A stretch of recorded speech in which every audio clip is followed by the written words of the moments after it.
오늘의 사연 시작합니다. 안녕하세요.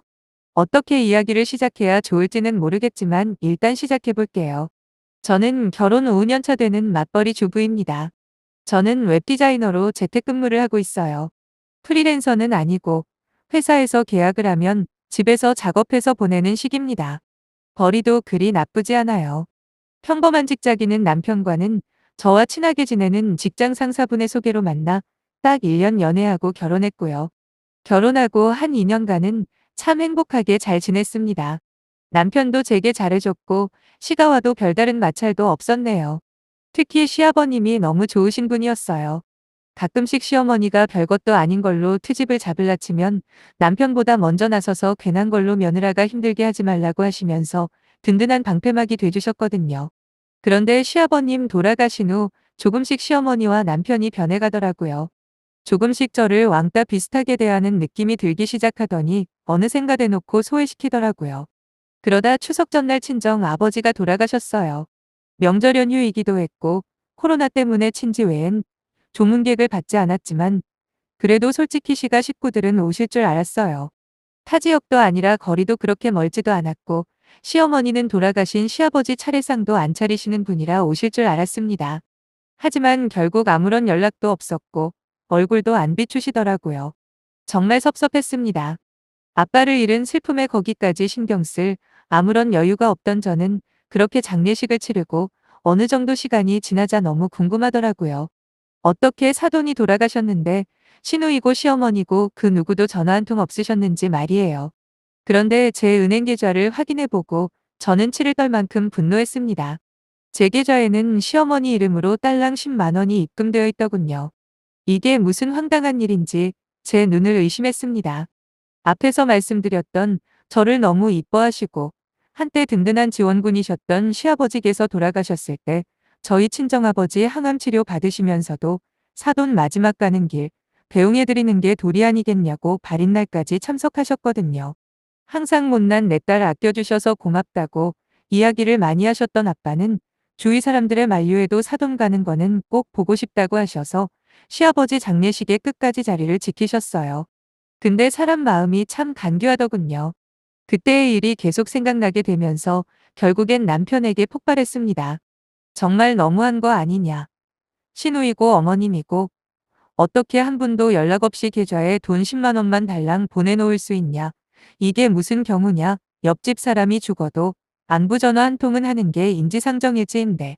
생판 모르는 남도 이렇게는 안 하겠다고 쏘아 붙이니 남편 대답이 더 기가 찹디다.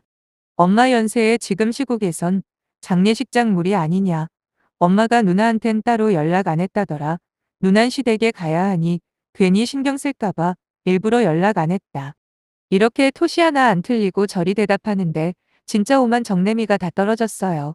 저희 시모 올해 63이세요. 그리고 매주 등산에 취미로 탁구 동호회까지 다니실 만큼 건강하세요. 거기다 예전에 저는 시누이의 시아버지께서 돌아가셨을 때 우리 시모 성화에 그때 한참 만삭인 상태로 시누이 시부상에서도 끌려갔었습니다. 그때도 참 가관이었어요. 하필 발인 날 시모 몸살 났다면서 시누 애들 봐줄 사람이 하나도 없다고 하도 난리쳐서 결국 제가 그 무거운 몸을 이끌고 장지까지 가서 애들 봐줬습니다. 그래요. 코로나가 하도 극성인 시기니까 백번양보해서 불참석하실 수 있다고 쳐도 하다못해 봐줄 사람은 있냐? 얼마나 마음이 상하냐?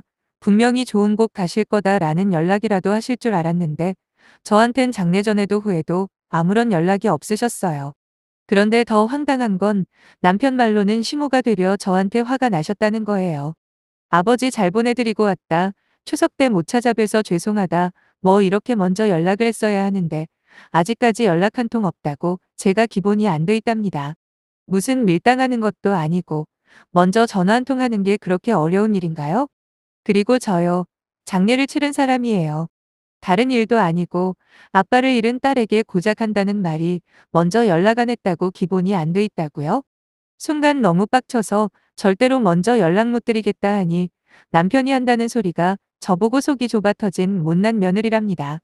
그리고 요즘 시국에 장례식 참석하지 말라는 문자는 폼이냐고, 그리고 내가 상주 역할 안 한 것도 아니고 그거면 충분한 거 아니냐더라고요. 그러면서 저보고 뭘 그렇게까지 꽁에 있냐고 그러는데 그럼 저는 뭐 놀았답니까?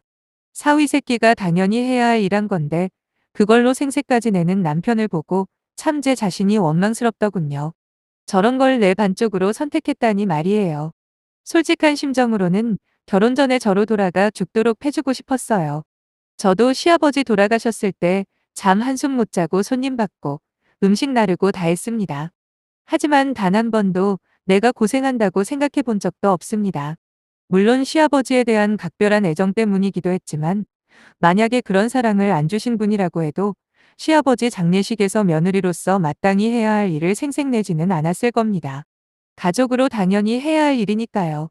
하지만 남편이 저딴 식으로 말하는 거 보고 저 집 식구들 자체의 환멸이 다 나더라고요. 그날 여지껏 참고 살았던 거 한 번에 다 터져서 대판 싸운 다음 애 데리고 돌아가신 아빠가 살던 집에 와 있는 중인데 여기도 지옥 같네요.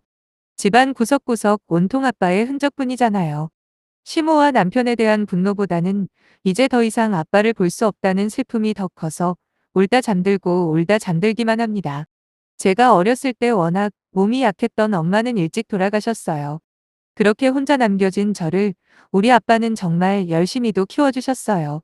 그 좋아하시던 술도 끊으시고 매일 퇴근하면 집으로 바로 오셔서 저와 시간을 함께 보내려고 노력하시던 아빠, 제가 결혼할 때 남몰래 눈물을 흘리시다 제게 들키시곤 멋쩍게 웃으시던 우리 아빠. 행여라도 마음 상할까 아무리 속상한 일 있어도 일부러 잘 지내는 척 그러고 살았는데 이젠 정말 같이 못 살 것 같습니다. 시모는 안 봐도 뻔합니다. 늘 그랬듯 본인 귀하고 잘난 아들 고생시켰다고 아들 걱정만 하고 있을 거라는 거죠. 거기다 그런 고생시키게 만든 당사자인 저는 연락 한 통 없다며 온 시댁 친지들에게 제 욕하고 있을 건 안 봐도 뻔해요. 언제나 시이모님들이랑 통화하실 때마다 매번 제가 앞에 앉아 있는데도 아들 딸 사위가 잘해줘서 살만 난다고 자랑자랑을 하십니다. 누가 봐도 일부러 며느리는 빼시는 거죠. 저도 다 압니다. 그래서 그냥 그러려니 했어요. 원래 그런 분이니까 신경 쓰지 말자 하고 넘어갔어요. 늘 저한텐 우리 아들 그러시며 그래도 나밖에 모른다 우리 아들은 그러니까 우리 아들 고생시키기만 해라. 이러시는 분이에요. 그나마 시아버지 살아생전 시모가 저럴 때마다 정신 나간 여편네야 정신 좀 차려. 모자란 자식 새끼 며느리가 걷어가 준 걸 아직도 몰라? 둘이 쌍으로 주접 떨고 있네. 라고 하시며 남편이 못해주는 중재를 해주시며 든든한 제 편이 돼주셨고 정말 저를 친딸처럼 아껴주시고 이뻐해주셔서 참고 살았는데 이젠 정말 한계치네요. 시모 눈엔 아직도 제가 그저 아들 뺏어간 여자로밖에 안 보이는 걸까요? 아님 충분히 이해하고 넘어갈 수 있는 상황인데 평소 악감정으로 감정이입해서 기어이 이를 벌리는 못돼 처먹은 며느리라고 생각해서 그런 걸까요? 전 아무리 생각해도 시모가 저를 단지 개무시하고 그런 저 때문에 아빠까지 무시당했단 생각밖에 안 드네요. 그렇게 큰일 치르고 나니 되려 정신이 번쩍 드는 기분입니다. 처음엔 남편에 대한 사랑으로 나중에 그것마저 위로가 안 될 땐 시아버지 사랑으로 버텼어요. 그러다 결국엔 내 새끼 이혼 가정자녀 만들기 싫어서 그렇게 합리화해오며 살아온 지난 내 인생들이 너무 후회가 되는데 이젠 더는 못해먹겠어서 이혼을 결심하고 남편에게 말했습니다. 이혼하자고요. 그랬더니 남편은 코방귀를 뀌면서 알겠다고 하더라고요. 오히려 다행이다 싶더군요. 그래서 아이는 제가 키울 거라고 했더니 또 건성으로 알겠다고 하길래 나 지금 장난 아니라고 했죠. 그랬더니 또 피식 웃대요. 정말 그 어미의 그 아들이라는 생각밖에 안 들더라고요. 아마도 그냥 하는 소리라고 여겼겠죠. 그래서 여기저기 아는 지인들을 통해 이혼 절차나 혹시라도 모를 소송에 대한 자료를 준비하고 있는데 남편에게서 전화가 왔습니다. 받자마자 아버님 집은 어떻게 할 거야? 라는 거예요. 그때까지도 저는 까맣게 잊고 있었던 아빠 집. 10년 전쯤 열심히 모은 돈과 최대한 끌어모은 대출로 당시 2억 정도 되는 전원주택 형태의 집이에요. 지금 모르긴 몰라도 10배는 올랐을 거예요. 자세히는 잘 모르겠지만 말이에요. 그런데 뜬금없이 아빠 집을 왜 물어보는지 처음엔 영문을 알지 못하다 순간 불같은 화가 치밀더군요. 설마 이 집을 탐내는 건가 싶어서 무슨 개소리 하냐고 되물으니 아무것도 아니랍니다. 그래서 행여라도 엉뚱한 생각 가질 생각 말라고 너랑 나랑은 이제 남이라는 거 명심하라며 곧 이혼 서류 보낼 테니 준비하고 있으라고 하고 끊었습니다. 그 뒤로 전화가 몇 통 왔지만 안 받았죠. 그랬더니 다음날 아빠 집으로 찾아왔더군요. 눈치도 없이 꽃다발 하나 사가지고요. 첫 마디가 "애는 잘 있으니까 걱정 마." 랍니다. 아마도 모성애를 자극해보려는 심산인가 본데 어림도 없죠. 저 같은 경우에는 오히려 애 때문이라도 무조건 이혼을 해야 한다고 생각하거든요. 그리고 얼마가 들던 아빠 집을 팔아서라도 양육권 가지고 올 자신도 있습니다. 대충 알아보니 소송 자체가 돈이 많이 드는데 평소 남편 하는 거 보면 지 자식에 대한 애정도 그닥 없거든요. 게다가 시가 쪽 형편으로는 이혼 소송에 쓸 돈도 없을 겁니다. 그래서 저딴 집에서 우리 애 잘하게 하는 일은 절대로 없을 거예요. 남편에게 경고했습니다. 합의 이혼을 하던 소송을 하던 너 하고 싶은 대로 해보라고. 나는 아무 상관없다. 남는 게 시간이고 돈뿐이라 원하는 대로 싸워줄 테니 알아서 하라고 했습니다. 그랬더니 남편이라는 인간의 입에서 나온 소리가 뭔지 아세요? 장인어른 암보험 드셨어? 였습니다. 순간 눈 돌아갔네요. 저는 남편 놈이 너무 역겨워 얼굴에 침을 뱉어버렸어요. 그랬더니 이게 무슨 미친 짓이냐며 난리를 치길래 미친 건 너라고 우리 아빠 돌아가신 지 얼마나 지났다고 암보험 같은 소리 하냐 소리를 질렀습니다. 제발 그 더러운 입 좀 닥치라고 했죠. 그때 들었던 생각은 아, 이 정도면 사람을 죽일 수도 있겠구나 였네요. 그런데 갑자기 남편이 무릎을 털썩 꿇더니 앞뒤 없이 미안하다는 거예요. 그러면서 자기가 그동안 잘못했다고 다시는 그런 일 없을 거라고 사정사정을 하네요. 아마도 이런 일들이 생기기 전이었다면 깜빡 속아 넘어갔을 테지만 앞에 무릎 꿇고 있는 그놈의 밑바닥과 본색을 알아버린 지금의 저는 오히려 마음을 더 굳히게 되더라고요. 생각해보세요. 장인 장례 치른 후 며칠 동안 그놈 입에서 나온 처음과 두 번째 말을요. 처음 한 말이 "아버님 집은 어떻게 할 거야?" 였고 그 다음 뱉은 말이 "암보험 드셨어?" 였잖아요. 그럼 말 다 한 거 아닌가요? 지금 무릎 꿇고 미안하다고 비는 유일한 이유는 바로 돈 때문이라는 걸 너무도 잘 알기에 마음이 흔들리기는커녕 오히려 사람 취급도 안 되더라고요. 그래서 돌아가라고 했네요. 다시는 오지 말라고 신고하는 일 없게 만들어 달라고 하고 저는 집으로 들어와 버렸습니다. 그런데도 3일 동안 매일 찾아와서 집 문 앞에 무릎 꿇고 있는데 참으로 가소롭더군요. 제 눈엔 다 연기고 쇼처럼 보였거든요. 모르죠. 3일이 아니라 300일을 매일 하루도 빠짐없이 그런다면 모를까. 지가 우리 아빠한테 어떤 말을 했고 또 지 엄마가 우리 아빠에게 어떤 모욕적인 일을 저질렀는지 아직도 생생한데 백날 무릎 꿇어봐야 아무 소용없었습니다. 그리고 그 쇼도 딱 3일 후에 끝났어요. 왜냐하면 제가 남편이 무릎 꿇고 있는 사진 찍어서 시모한테 보냈거든요. 당신 아들 데리고 가라고 빨리 안 데려가면 신고해버린다고요. 사진을 보내자마자 시모한테 전화가 바리바리 왔지만 한 통도 받지 않았습니다. 그 뒤로 어떻게 되었냐고요? 마지막까지 쓰레기는 쓰레기더라고요. 이혼 서류를 보낸 뒤 며칠 후 그 인간은 우리 딸을 데려다주고 딱 한마디 합디다. 내가 양육권 포기할 테니 넌 양육비 포기해라고요. 바로 알겠다고 했습니다.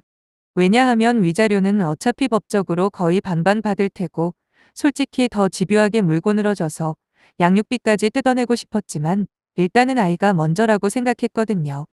소송 걸고 지저분하게 난장판 싸움하면 얘한테도 좋을 거 하나도 없을 테고 그리고 아빠 암보험비랑 집까지 생겼으니 지금 다니는 직장 다니면서 애 하나 키우는 건 아무런 어려움 없을 겁니다. 살다 살다 사돈 장례식의 얼굴도 안 비추고 10만 원만 보내는 인간이 제 시어머니였다는 사실이 아직도 믿기지 않네요. 뭐 모든 일에는 음과 양이 공존한다고 하니 어찌 보면 그 집안에서 벗어나 오롯이 저랑 아이 둘만의 새로운 출발을 시작한다는 것에 의미를 더 두려고 합니다. 두려움도 있어요. 하지만 그 두려움보다는 누구의 아내나 며느리가 아닌 내 아이의 당당한 엄마로만 살 수 있다는 희망이 더 크네요. 한 여자의 기구한 이야기를 다 읽어주신 분들 감사합니다.